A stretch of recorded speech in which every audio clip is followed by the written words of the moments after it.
Hello again, everyone. Finishing off Milwaukee week, I'm going to look at the Brewers of the MLB, who are off to a rough start, and I think that's because of a lot of their star players aren't stepping up, and the starting rotation is off to a really rough start as well. If you don't have solid pitching and your star players aren't producing, you're not going to win a lot of games. And playing the NL Central, they play against some tough teams. The Pirates are going to be tough. The Cardinals are going to be tough. The Cubs are projected to make the playoffs, make a World Series push after 100 years of not being there, winning the World Series kind of thing. And the Reds are also not a team to shy away from. So they play in a tough division in the Central for sure, which I think is good for them. They might have a rough year, but I think they have a lot of young players. I think playing against tough teams, top talent like that is going to make them stronger and make them better. And in the future, we might see them making a postseason break. I don't see it happening this year, mainly based on a rough start.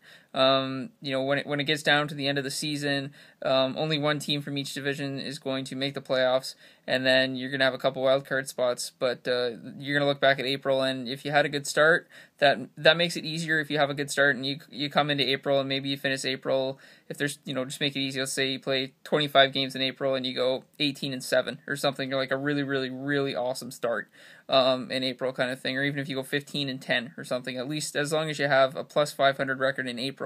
If you have a little slump the end of June or middle of July or beginning of August or something where you go on a 4 or 5 game losing streak or something like that, it's not going to hurt you so much. But if you start your month in April like you have with the Brewers, they're going to have a tough time trying to make the playoffs, especially, like I said, in this division with the teams they got to face. So I'll start with the pitching staff because I think that's obviously where they are faltering the most. Right now, the pitching staff, their starting five, has a combined 4-15 record. You flip that, you got a World Series team right there. 15-4 is fantastic from your starting five, but 4-15 is really really bad. Even if it was like 8-11, that's at least manageable. That's not too bad, but 4-15 is really really rough. Their best starting pitcher so far this season, I'm going to base off of ERA, is Nelson has a 4.03 ERA, and if your best starting pitcher has an ERA above 4, that's not going to cut it. Usually you want your tops, your top one or two pitchers in your starting rotation to be, around the 2.5-3 ERA kind of range, and then if your 4 and 5 guys have anywhere between a 4 and a 5 ERA, that's okay. You can't expect to have all 5 starters have a 3.0 ERA. That'd be ridiculously amazing. But if your best ERA person is a 4.03, that's not going to cut it, and he's got a 1-2 record. I'm not going to talk about how many strikeouts or inning pitch they've got so far, because they've only got maybe 4 or 5 starts in them. So that's a talk for later on in the season. So just looking at ERA and their first few games and what their records are, Nelson 4.03, 1-2. Last year, I'm going to talk about Peralta. Last year he had a 3.53 ERA, a 17-11 record, and he almost pitched 200 innings. So he's supposed to be a guy that can produce for you. Starting off this season, he's got a 5.04 ERA, and he still hasn't won a game. He's 0-3.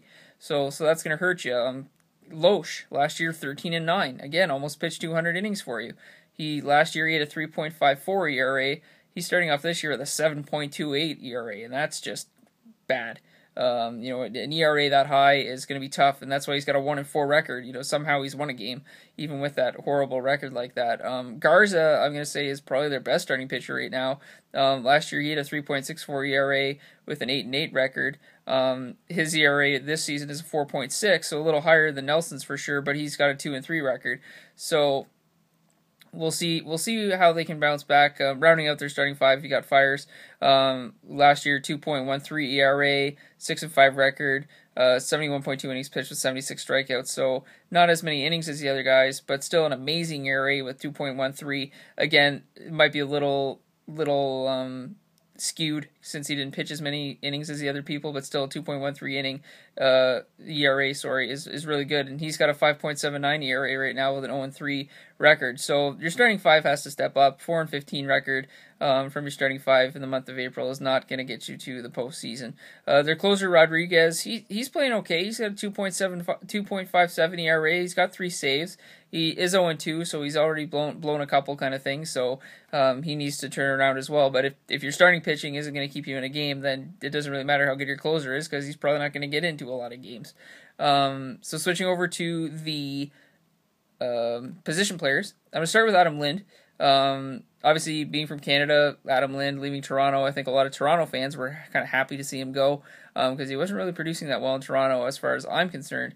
Last year, though, with Toronto, he had a 321 average with 6 home runs and 40 RBIs in 96 games. So, you know, he might not have been hitting the home runs and getting the RBIs that Toronto fans, I think, expected out of him, but an average of 321 is a fantastic average, and he has continued that play and really stepped it up with the Brewers. He started this season off with a 333 average, and he's already got 4 home runs and 13 RBIs. So, you know, by the first week of May, he's already going to reach his home run total from last season, and he's already almost halfway to his total RBIs from last season. So I think Lind with this Milwaukee team can easily be a 20 home run, 80 RBI kind of guy, and he's already got off to that start. Segura has also started out the season well for him. 276 average with he's got a home run, 8 RBIs, and 3 stolen bases. Last year he had 20 stolen bases, so he's got some speed. He only had 5 home runs, so he's not going to be a big power guy for you.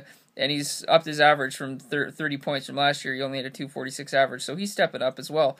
But beyond that, they're struggling. Gomez, center fielder last year, 284 average, 23 home runs, 73 RBIs, and 34 stolen bases. Stud last year. That's really impressive numbers.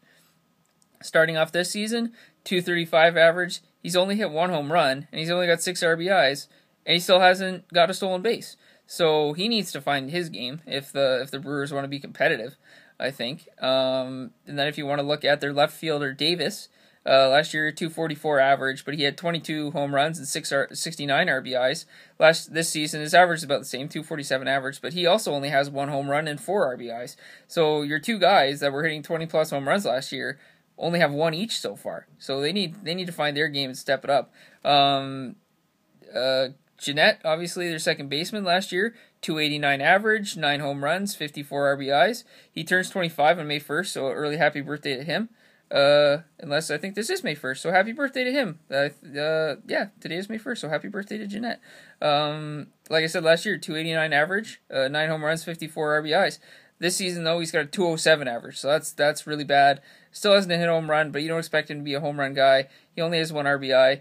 He's played in 10 games with 29 at bats, so maybe he needs a little more playing time to find his swing in order to be more productive for the team. Parra out in right field last year, 268 average, 3 home runs, 10 RBIs in 46 games. This year he's got a 222 average, no home runs and 3 RBIs, but I think he's kind of a guy that's going to continue to grow. Braun out in right field, obviously I'm going to bring him up now. 266 average last year, 19 home runs, 81 RBIs. He's playing well for them. 254 average, he's got 4 home runs, he's got 10 RBIs, so he's on pace to produce like he did last year. But I really think what's hurting the team is Gomez isn't playing well, and Ramirez isn't playing well. Ramirez last year, 285 average with 15 home runs and 66 RBIs. This year, third baseman Ramirez starting off with a 214 average, 2 home runs, and 7 RBIs. So when you look at Davis, Gomez, Ramirez, these are all big home run guys. Gomez and Davis had 20-plus home runs last year. Ramirez had 15. The 3 of them are combining so far for only 4 home runs this year, and just about 17 RBIs kind of thing. And those are your guys that you look to score the runs and get you the wins, and they're not producing the way they need to be. So for this Brewers team to turn around and have a good April, maybe a new month, fresh start, kind of get the ball rolling for them, pitching staff has to step up, and your star players need to step up. And I think that's the be-all and end-all of it is pretty simple. So good luck to the Brewers as the season continues. Thank you again all for watching throughout Milwaukee Week and in the past with all my other weeks that I've covered and cities that I've covered. I really appreciate the support. You can follow me on Twitter at GHAM614, and I will talk to you again next week. Bye.